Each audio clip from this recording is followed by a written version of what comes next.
은혜 받기를 원합니다. 오늘 본문을 보면 예수님께서 많은 사람들한테 얘기합니다. 너희가 쉼을 얻지 못하는 것은 내게 배우지 않았기 때문이다. 나의 멍에를 메고 바오라. 수고하고 무거운 짐진 나더라. 그러면서 말씀하십니다. 나는 온유하고 겸손하다. 그래서 온유에 대해서 오늘 나눠보려고 해요. 온유는 어떤 것인가? 온유하다는 것이 겸손한 자예요. 능력이 있으나 힘이 있으나 그것을 나쁜 곳에 포악한 곳에 쓰지 아니하고 겸손하게 자기보다 낮은 자를 연약한 자를 섬기는 것입니다. 그래서 빌립보서 2장 5절에도 너희는 이 마음을 부르구나 곧 예수의 마음이니. 예수의 마음은 어떤 것입니까? 2장 6절에서 11절까지 쭉 나온 거 보면 하나님의 본체시고 하나님과 동등됨을 갖고 계신 분이 그걸 다 포기하고 낮추시고 십자가에서 죽으시고 희생하신 거예요. 섬기는 거예요. 그래서 이 온유란 말은 아나부 머리를 숙이다. 벼도 익으면 머리를 숙이는 것 같이. 그래서 부드럽다. 포악하지 않고 완악하지 않고 부드럽다. 그래서 온유하면 내 자신도 마음의 자유를 얻고 쉼을 얻고 다른 사람도 무작해제시켜 평강과 안식과 자유를 누리게 한다는 겁니다. 이것을 나한테 배우라는 얘기예요. 그런데 신약에 보면 예수님이 온유하다고 나오는데 구약에 보면 온유한 자가 누구냐? 이 세상 사람 중에 가장 온유한 자가 바로 모세라고 민수기의 6장에 나오고 있습니다. 12장에. 그래서 그러면 모세가 어떻게 보면 혈기가 많은 자고 욱하는 성격이 있는데 왜 그러냐? 애굽 사람하고 히브리 사람하고 싸우고 있는데 애굽 사람을 가서 그냥 툭친 거예요. 왜?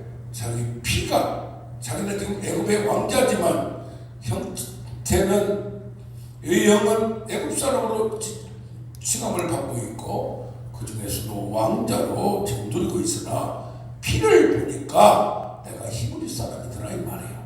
그러면서 그것을 욱해서 한 대 친 것이 죽어버렸어요. 그런가 하면 출애굽기에 보면 이들이 누가 이스라엘 사람들이 방자하게 행했어요. 어떻게 방자하게 행했느냐? 모세가 십계명을 받으러 시내산으로 올라가 40일 동안 금식하며 하나님께 매달리고 받고 오는데 한쪽에서는 뭡니까? 아론도 있었지만 이들이 뭐예요? 아론을 협박하여 아니 우리를 인도하는 신이 없어지고 신의 아들이 없어졌다는 생각을 가지고 우리가 애굽에서 믿던 보혈만 믿고 이것이 없어지면 하나님 없는 걸로 믿기 때문에 불안해서 금을 내놔서 그걸 금송아지를 만들었어요. 그러니까 모세가 내려와서 그것을 그냥 십계명을 타면 하나님이 주신 것을 저렇게 방자하고 하나님으로부터 말씀을 받아서 이게 어떻게 살아야 될 것을 이들에게 보여주는 하는데 그렇게 반대로 나가니까 얼마나 욱합니까? 그런가 하면 처음에는 물이 나올 때 반석을 쳐라 했어요. 그러나 거의 끝나갈 즈음에 다시 물이 없어서 반석에서 물을 내라 했어요. 뭐해서 단지 명령만 하여서 지팡이만 들고. 그런데 이들이 그렇게 40년을 키우고 양육해도 변하지 않는 저들을 보면서 나의 사역을 실패했구나. 저들은 도저히 바뀔 수 없는 존재들이구나. 사역의 실패감을 느끼면서 반석을 쳐버렸어요. 이게 하나님이 그래서 내가 나의 거룩함 때문에 내가 내 명령을 지키지 않았지만 내가 물을 냈다고 말을 선포합니다. 대신에 너는 저 가나안 땅을 보기는 보아도 들어가지는 못하리라. 누리지는 못하리라. 말씀을 하셨습니다. 어떻게 보면 모세가 혈기가 많은 자인데 어떻게 이런 사람이 모든 사람들보다 온유함이 승하더라, 넘치더라, 따라올 자가 없더라 이렇게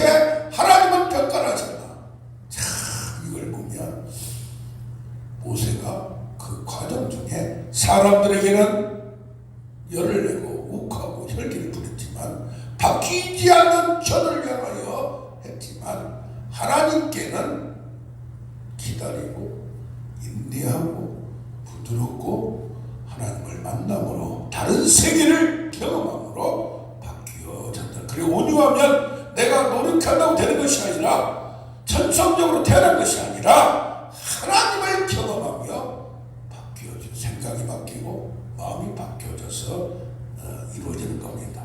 그래서 온유한 자는 어떤 사람입니까? 아브라함을 보면 그가 어떻게 믿음의 조상이 되었나 한 구절이 나와요. 느헤미야 9장 8절에 하나님께서 그를 충성되이 여김을 보시오. 충성되이 여기어 그랬어요. 충성되이 여기라는 말이 같은 이 원어입니다. 어떻게요? 신실하다, 성실하다, 변함이 없다. 그래서 아브라함을 신실한 자, 충성된 자라기 때문에 온유함을 나타냅니다. 사무엘상 2장 35절을 보면 홈리와 비나스는 한날에 죽을 텐데 내가 충실한 제사장을 일으키리라. 내 마음과 내 뜻대로 행하는 자 그에게 견고한 자를 세우리니 영원히 행하리라 하면서 아브라함, 사무엘 다음에 다윗에게 언약을 주면서 내와 내 후손의 왕위는 영원하리라 하면서 견고하게 세우리라. 견고하게 충실하게 영원히 세우는. 그래서 그 이야기에 보면 모세가 첫째고 다음에는 아브라함, 사무엘, 다윗까지 충실한 자, 신실한 자라고 얘기를 할 수 있습니다. 그럼 어떻게 봅니까? 세상 사람들은 어느 순간이 되면 변하는데 이 모세는 온유한 자들은 끝까지 버틸 수 있는, 기다릴 수 있는, 인내할 수 있는 능력을 갖는 게 온유함의 품성입니다. 하나님의 십계명을 받고 하나님의 불성령 불을 출애굽기 3장, 출애굽기 19장에 받고 나서 달라지는 겁니다. 그런가 하면 또 더 성숙하면서 달라지는 겁니다. 온유함의 극치는 뭡니까? 자기를 희생합니다. 자기를 포기합니다. 모든 걸 하나님께 맡깁니다. 그래서 마지막의 결정은 하나님께 맡기는 거예요. 그 다음에 예수님이 끝까지 사랑했듯이 누가 모세가 저들을 싹 쓸어버리겠다 하나님께 말씀하니까 어떻습니까? 나를 생명책에서 제거하여 주시고 지워주시더라도 저들을 구원하여 주시옵소서라고 말씀합니다. 그러면 우리는 어떻게 생각합니까? 여기도 보면 지금 미리암과 아론이 모세의 어느 흠집을 잡아서 그 해석은 여러 가지가 있습니다. 구스 여인이 십보라라는 얘기도 있고 또 왜냐하면 하박국서 3장 7절을 보면 그 지방이 구스라는 지방이 미디안에 속해 있는 지역이 있어요. 그래서 그 십보라라는 얘기도 있고 십보라가 죽고 나서 또 후초를 얻었는데 왜 이스라엘 사람을 얻지 않고 하느냐. 근데 이게 문제가 아니고 이것으로 미리암이 앞장서고 아론이 뒤에서 구원하여 모세에게 반역하는 거예요. 항거하는 거예요. 리더십을 손상시키는 거예요. 왜냐?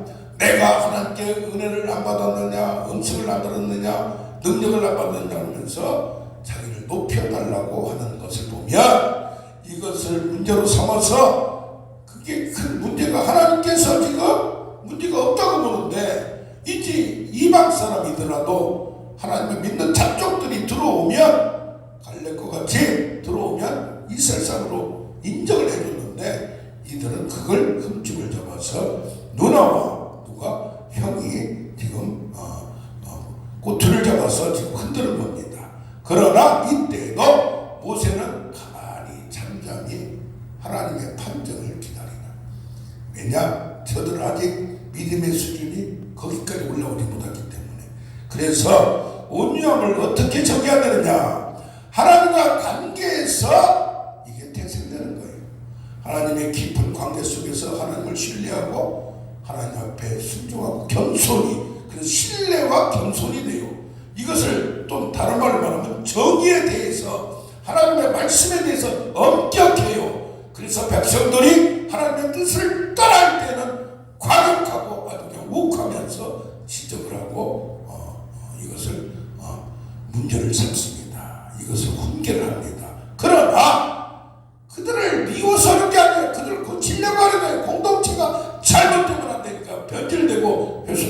되니까 어떻게 합니까? 끝까지 사랑하는 거예요. 긍휼을 가진 거예요. 그래서 이런 사람들 어떻습니까? 사람을 만들어서 고쳐서 사람을 만들어가는. 그러려면 훈계할 때 훈계하고 지적할 때는 지적하는. 그런데 이 지적만 보고 욱하다, 성질이 있다, 혈기가 있다고 사람들은 판단할 수 있다는 거예요. 그러니까 어떻습니까? 정의로우면서도 사랑을 가지고 엄격하면서도 부드러운 이 품성을 두 가지를 가질 수 있는 사람들이 드물어요. 하나님 앞에 엄격하고 사람 앞에 그들을 끝까지 사랑할 수 있는 두 양다리를 거친다는 게 쉽지가 않습니다. 그래서 이들은 결국 사람들이 존경하게 됩니다. 그 깊은 뜻을 알게 되면 마지막에는 무릎을 꿇습니다. 그를 미워하는 게 아니라 잘못될 때에는 이것을 제외시키고 훈계하고 지적하되 그들이 바뀌고 회개하고 돌아오면 하나님도 용서해 주셨듯이 그들을 인정하는 겁니다. 그래서 마태복음 5장 5절에는 온유한 자가 뭡니까? 땅을 기업으로 만든다. 땅의 의미를 뭐냐? 땅의 축복이라고 보는 분도 있고, 땅의 기업, 이스라엘 백성들에게 모세에 위해서 아브라함에게 뭡니까? 이 가나안 땅을 주리라. 그 다음에 뭡니까? 후손을 주리라. 씨가 내려가야 돼요. 거룩한 씨가 하나님의 나라를 세우기 위해서는 하나님의 사람들이 이어가야 돼요. 그러나 땅을 정복해야 돼요. 이 땅이라는 얘기는 기업이 돼요. 사명이 돼요. 특별한 몫이 돼요. 어떤 사람에는 재정을 거부를 만들어 주시고, 어떤 사람은 사명을 주시고, 특별한 능사와 능력을 줘서 그를 정체성을, 존재감을 하나님의 특별한 목적을 위하여 그를 사용하십니다. 그래서 하늘에서 뚝 떨어지는 것이 아니라 하늘의 뜻이 땅에서 이루어지려면 다윗처럼 기름 부음을 받았지만 하나님께 구해서 유다 지파 한 지파만 자기가 왕이 7년 6개월을 지났어요. 그러니까 때가 하나님 때가 되니까 이스라엘 온 방백들과 장로들이 와서 당신이 우리의 왕이 되어 주소서, 그때까지 기다리는 겁니다. 그래서 온유함은 뭡니까? 능력이 있으나, 힘이 있으나 부드럽고 겸손하여, 할렐루야, 정의로우면서도 엄격하면서도 부드럽고 끝까지 사랑하고, 그러나 필요할 때는 지적하고, 그러나 그의 교정적 목적으로, 그를 바꾸려는 목적으로, 좋게 하려는 목적으로 훈계하는 것임을 그들은 아직 깨닫지 못할 수도 있다는 얘기입니다. 특히 온유한 자들은 시편 37편 73편 예레미야 같이 악인들이 흥합니다. 어떻습니까? 그럴 때 하나님을 그렇게 믿었는데, 그렇게 따랐는데, 그런데 거기에 개의치 않는다는 겁니다. 하나님은 마지막에 승리하시고 그를 높여주시고 예수님을 부활로 세워주심을 믿습니다. 자, 그러면 온유한 자는 어떻게 만들어지냐? 어떻게 만들어지냐 말이야. 그래서 온유함은 뭡니까? 하나님께 충성, 신심, 성실, 불변, 기다림. 모세한테 말했듯이 위에서 온유함이 누가 따라올 수 없다고 했는데 12장 7절을 보면, 6절 7절을 보면 선지자들을 이게 하나님이 교제하는 방법은, 알려주는 방법은 환상과 꿈으로 그를 이렇게 알려주나 모세와는 그렇지 아니하니. 왜 그러냐? 내 온 집에 충성하였습니다. 그래서 그는 그를 직접 나를 대면하여 봤고, 은밀한 방법이 아니라 더 확실하게, 더 정확하게 모든 걸, 부분적이 아니라 깊은 것, 온갖 것을 다 보여줘서 하나님 형상까지 보게 만들었다는 얘기입니다. 그렇다면 모세가 하나님께 어떻게 충성하였느냐? 히브리서 11장 25절을 보면 바로의 공주라 칭함을 거절하고 백성과 함께 하나님의 백성과의 고난받기를 선택하며 잠시 죄악의 낙을 누리는 것보다 온갖 수모를 견디며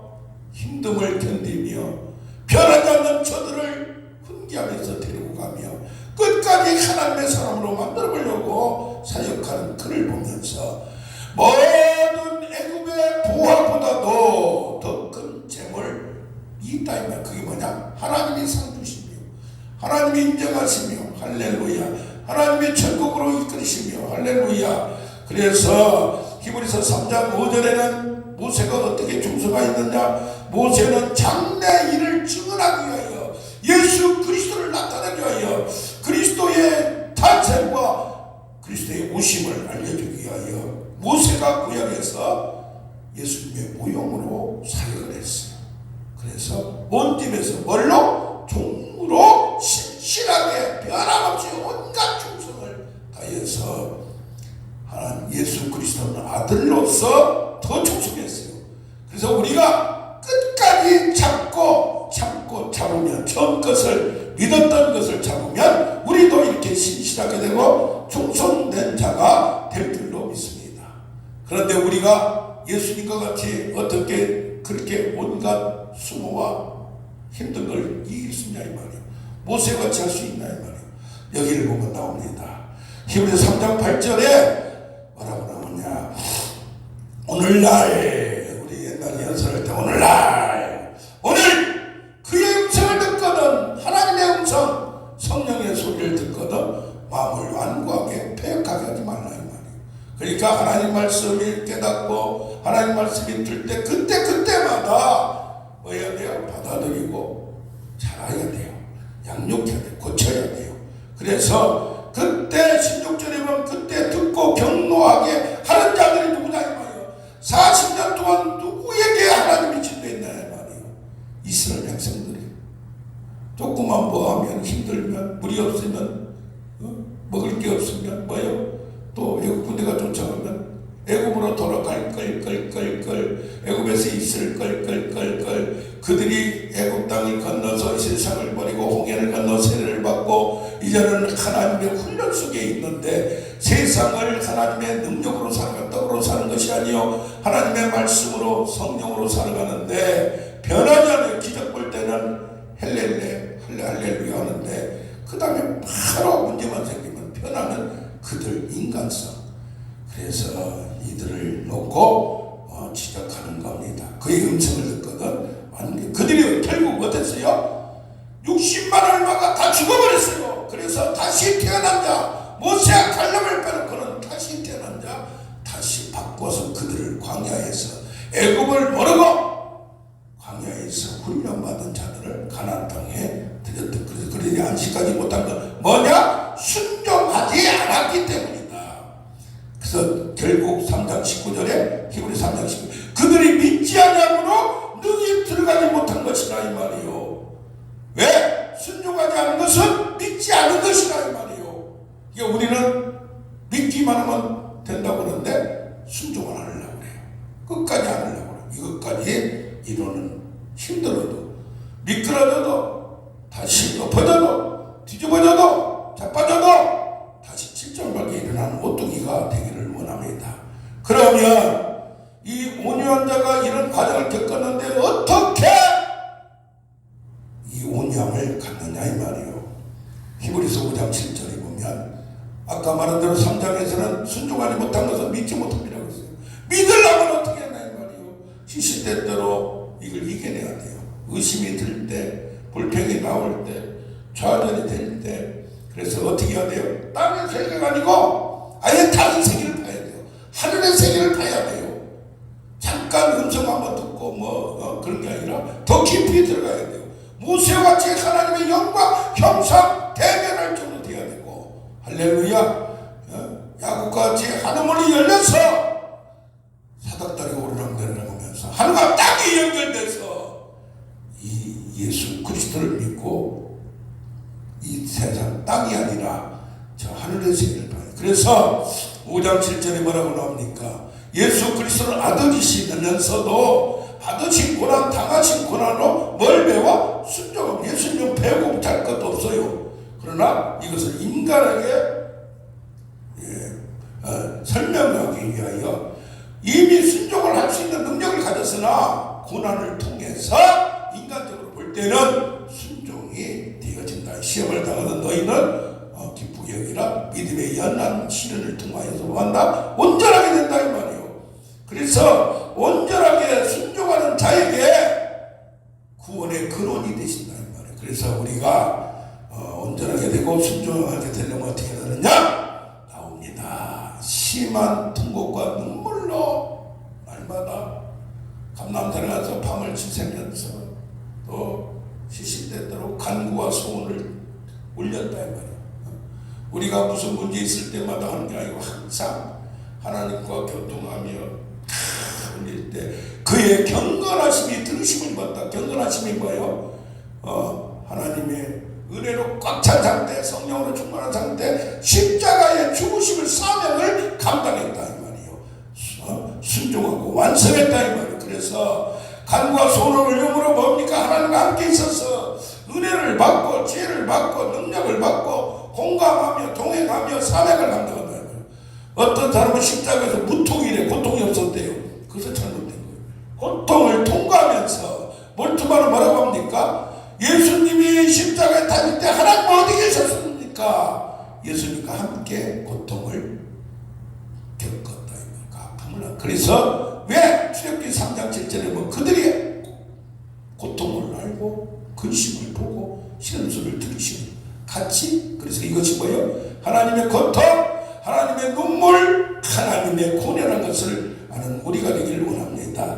그래서 뭡니까? 우리가 하나님과 완전히 하나가 되는 말씀으로 교리적으로 내가 십자가에 함께 못 박혔나니 이제는 함께 장사되었고 함께 부활되었고 함께 승천하였고 지금 하나님 보좌 우편에 함께 계십니다. 우리도 있습니다. 그래서 우리는 갈라디아서 2장 20절 같이 이제는 내가 십자가에 못 박혔나니 함께 못 박혔나니 이제는 내가 산 것이 아니요 내 안에 그리스도께서 사시니라. 이제는 그리스도와 하나가 되어 이제 내가 육체 가운데 사는 것은 그를 위하여 우리가 살고 그의 사명을 위하여 사는 우리가 됨을 믿습니다. 그 다음에 베드로전서 두 번째는 품성적으로 믿음의 덕을 덕에 지식을 지식에 절제를 절제에 인내를 인내에 품성을 그 다음에 형제 우의 사랑으로 완전히 품성까지 바뀌어지는 우리가 100% 바뀔 수는 없어요. 그러나 인격이 바뀌어지고 행동이 바뀌어지는 완전히 질 수는 없지만 계속 고임을 나아가는 우리가 돼야 돼요. 근데 그 방법이 뭐냐? 항상 임재.